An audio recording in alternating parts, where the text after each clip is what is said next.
Buenas tardes, maestra.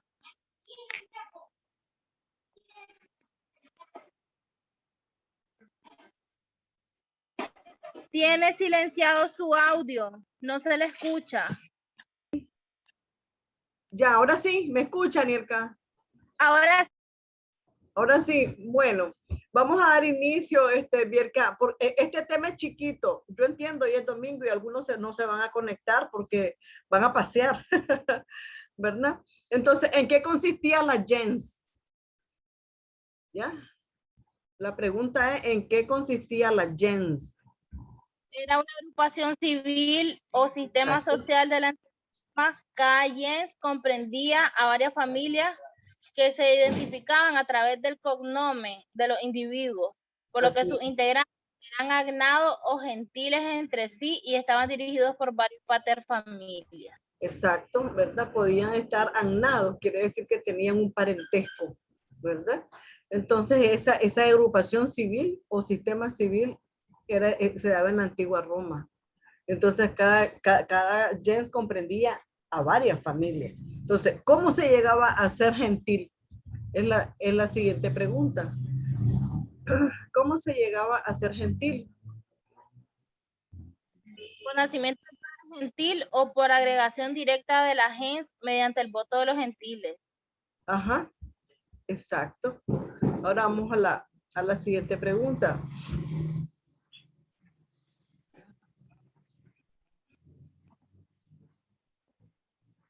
¿Qué se entiende por familia gentilicia? ¿Qué se entiende? Ajá, a ver, Anielka. Sí, profe, era el conjunto de personas. Exacto, que tenían en común la misma base. Que tenían en común la misma base que la familia agniática, ¿verdad? Es decir, la gens, sin embargo, se consideran grados más lejanos con la condición de que los involucrados se sientan parientes, ¿verdad? O sea que podían ser parientes lejanos, ¿verdad? Y entonces así se entendía la familia, lo que se conoce como familia gentilicia, ¿verdad? Entonces vamos a ver la siguiente pregunta. ¿Cuáles eran las clases sociales que la antigua Roma, en la antigua Roma? Vamos a hablar de cada una. ¿Cuáles eran las clases sociales? Vamos. Los patricios, ajá, sí. Privilegios tanto fiscales como judiciales, políticos y culturales. En segundo lugar estaban los plebeyos, era la parte del pueblo que no gozaba de todos los derechos ni privilegios. Y por último estaban los esclavos. Los esclavos, sí. Entonces, hablemos de los patricios. Bien, buenas tardes, Michael. Buenas tardes. A ver, Aniel, hablemos de los patricios. ¿Está preparado? Buenas tardes, profesora. A ver, Michael, hablemos de los patricios.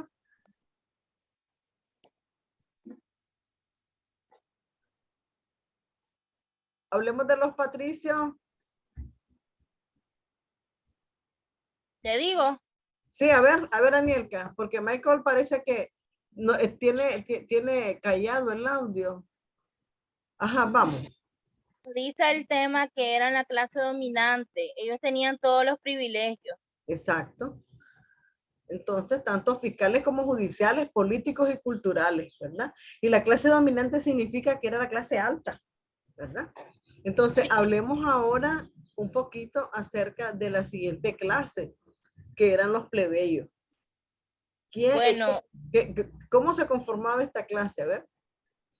No gozaban de derechos ni privilegios, tenían ciertos derechos y ciertos privilegios. Sí, y era la parte del pueblo, ¿verdad? Se refería a la parte del pueblo. Me imagino que la parte del pueblo media, porque los patricios era la clase alta. Entonces, y también la otra clase era la de los esclavos. Hablemos de los esclavos. No tenían ningún derecho, no poseían propiedades, no podían tener una familia y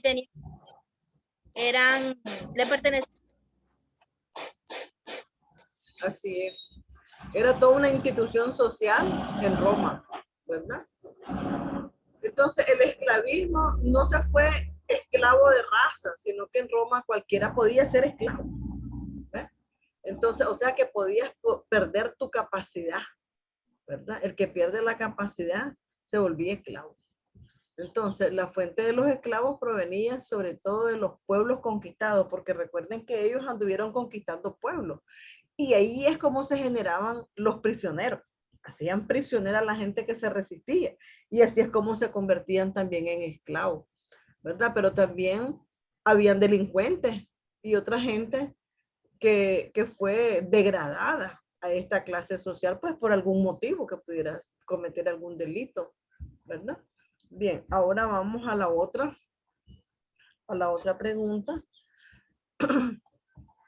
¿A qué se llamaba magistratura romana? Aquí ya vemos que empieza a darse los magistrados. ¿A qué le llamábamos entonces magistratura romana? Era la dignidad o un cargo y un conjunto de atribuciones. En la antigua Roma se investia a un ciudadano para que desempeñara determinadas funciones relacionadas con la administración y la dirección política de la ciudad. Exacto, entonces ellos ejercían una función administrativa, ¿verdad? Y también determinadas fracciones relacionadas con la administración, dirección política de la ciudad. Entonces vamos a hacer otra pregunta, siempre con respecto a los magistrados. Entonces, durante el periodo de la República, ¿quién ocupaba el lugar del rey? Durante el periodo de la República, ¿quién ocupaba el lugar del rey? Bueno, fueron magistrados. Primero se llamaban pretores y luego se les dio de cónsules. Así es. Perfecto, ¿verdad? Entonces, vamos a hacer la otra pregunta. ¿Cuáles eran las características entonces de la organización gentilicia? A ver si me contesta Michael, para que participe. ¿Cuáles eran las características de la organización gentilicia? Vamos. ¿Cuáles eran? No lo escucho, no lo escucho. ¿Por qué no lo escucho? No tiene audio.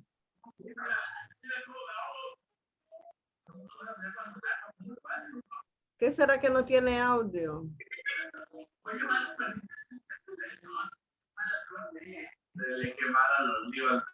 Ahora sí, estoy escuchando. A ver, Michael, te escucho.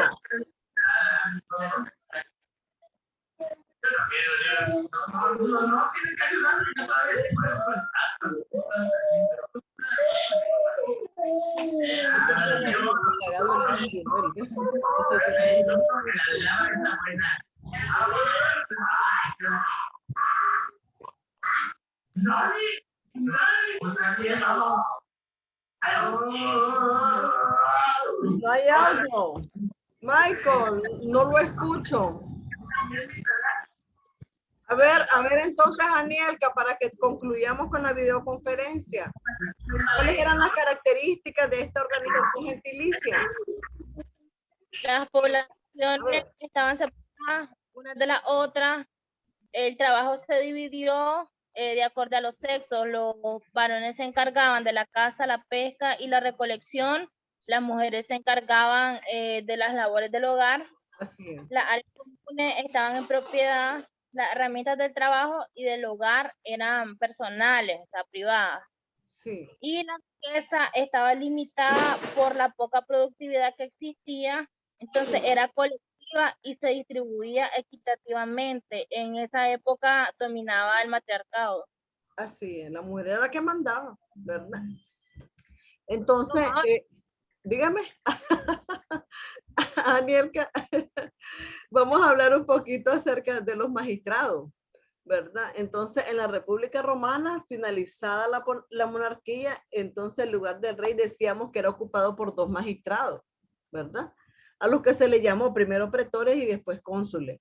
Pero según la tradición romana, la aristocracia, para evitar los abusos en que había incurrido los antiguos reyes, estableció una serie de medidas limitantes al poder de los nuevos oficiales. Entonces vemos nosotros, ¿verdad?, de que ya ellos están tratando de organizarse y así se dispuso que cada uno tuviera un veto, veto sobre la discusión del otro. Es decir, ya había una participación, ¿verdad? Que gobernara por un año, ¿verdad? Y que las penas o castigos que se impusieran pudieran ser apeladas. Ya estaban regulando también, ¿verdad? En disposiciones jurídicas, ¿verdad? Para sancionar ante la Asamblea del Pueblo, que era la provocatio ad populum, y que una vez terminado su mandato, estamos hablando de los magistrados, entonces ellos tenían que ser responsables por los actos contrarios a la ley que eventualmente cometiesen en el cargo, ¿verdad? O sea que eran sancionados. Y con el tiempo, pues, las funciones de los cónsules se disgregaron, ¿verdad? En una serie de nuevas magistraturas, ¿ves? Entonces, por ejemplo, a saber, la cuestura, la censura, la pretura urbana, la edilidad, la pretura peregrina, todas estas eran magistraturas y todas ellas compartían las características de ser colegiados temporalmente y responsables, ¿verdad? O sea, ellos tenían una responsabilidad como cónsules, ¿verdad?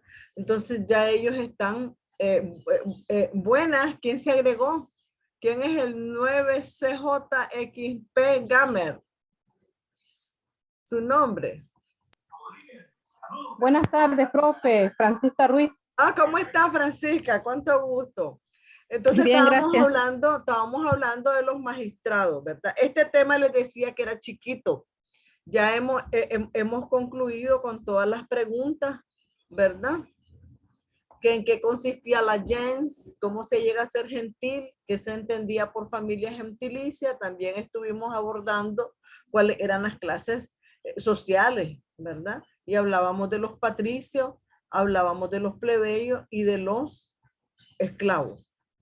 ¿Y a qué se llamaban magistraturas? Porque aquí ya empieza a surgir lo que es ser magistrado. Antes se les llamaba cónsules, pretores, ¿verdad? Y también estábamos hablando de que quién ocupaba el puesto del rey. Y entonces mirábamos que eran dos magistrados, ¿verdad? Y también mirábamos las características de esta organización gentilicia. Entonces, chicos, no les voy a quitar mucho tiempo y el domingo vayan a disfrutar de su domingo, ¿verdad? Y hemos llegado al final de esta videoconferencia. Les agradezco mucho. Vamos a examen el próximo fin de semana, ¿verdad? Entonces, estudien sus cuestionarios. Recuerden que si yo hago una pregunta, las características de la organización gentilicia eran tales, pero yo en el examen puedo preguntar. Una de las características de los gentilicios era, ¿cómo va a ser el examen? ¿Presencial o virtual? A ver, Anielka. Presencial, profe. ¿Ah? ¿Presencial? ¿Ah? Sí, en el calendario sí. Según el calendario es presencial. Entonces, va a estar bonito también. Voy a diseñar uno presencial y uno virtual, ¿verdad? Pues para que ustedes salgan bien. Estudien sus cuestionarios, ¿verdad? Y nos vemos entonces. Nos vemos, ustedes son domingo, nos vemos el domingo, ¿verdad?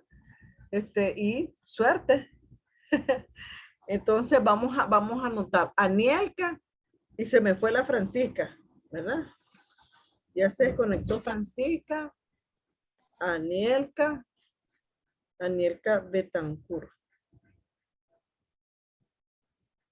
y Michael Río. Michael tenía malo el audio. Bueno, les agradezco mucho por haber participado. Pasen una feliz tarde y domingo. Nos vemos, Anielka. Bye, Michael.